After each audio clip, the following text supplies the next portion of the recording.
مٹھی کے راستے میں ہوں اور مخدوم شاہ محمود قریشی صاحب کا جلسہ ہے مٹھی میں، ہم جا رہے ہیں، نہیں تو میں اس وقت ناظم جوکھیوں کے جنازے میں ہوتا۔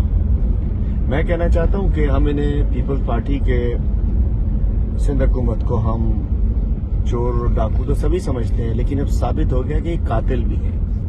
جس طریقے سے بہیمانہ انداز میں ایک روز میں 2 قتل کیے گئے، ایک کراچی میں ناظم جوکھیوں کو صرف اس گناہ میں کہ اس نے ویڈیو کیوں بنا لی کسی ان کے دوست کی، اس کو بلا کر اپنی اتاق پر اپنے گھر بلا کر اغوا کرا کر اس کو تشدد کر کے مار دیے گئے۔ میں نے کل جناح ہاسپٹل کے مردہ خانے میں اس نوجوان کی لاش دیکھی، مجھے اس کے جسم کے ایک ایک انچ کے اوپر مجھے زخم کے نظر اور تشدد کے نشانات میں نے دیکھے مردہ خانے میں۔ وہ لاش میں نے دیکھی اپنی آنکھوں سے، اور میں کہنا چاہتا ہوں قاتل آزاد ہے۔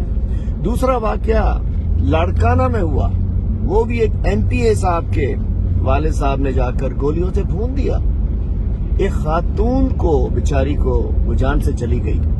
وہاں پہ ایف آئی آر تک نہیں کٹی، چونکہ شاید وہاں ہمارا کوئی ممبر نہیں ہے۔ اس میں ہمارے ایم پی اے صاحب تھے، تھانے تک گئے، میں